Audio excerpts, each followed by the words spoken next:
Have you seen the musical Hadestown? It's absolutely fabulous. You should see it. The woman who wrote it, Anais Mitchell is her name, and she talks about one of my favorite songs in it. I was listening to it this morning. It's like she describes, the real thing you need to be afraid of is what's between your ears, behind your eyes. And she says that's the path to paradise or the road to ruin. And I just love that. It's everyone should listen to this, or you can also read the book of the lyrics. It's fabulous.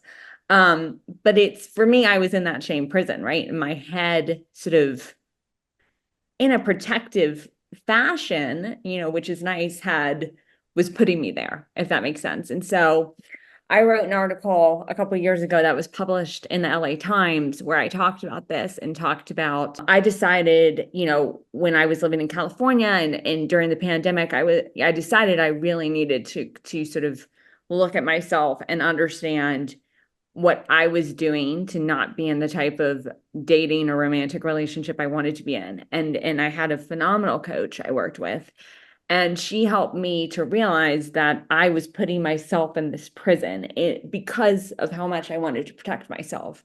But I, had this traumatic thing happen to me physically, didn't know how to deal with it emotionally, didn't have the support to know how to deal with it. And so because of that, just sort of took this approach of like, okay, we're not going to let anyone else hurt us again. And part of that means we're not going to be vulnerable. And that right there is, sort of the antithesis of an intimate relationship is like, I'm not going to be vulnerable. I'm not going to tell you how I feel, or I'm not going to tell you I want to date you. And I even, saw this, I've talked about this spill over into the workplace, right?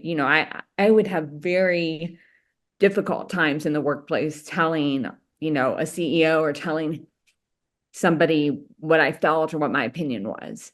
And that was all sort of the result of this shame prison.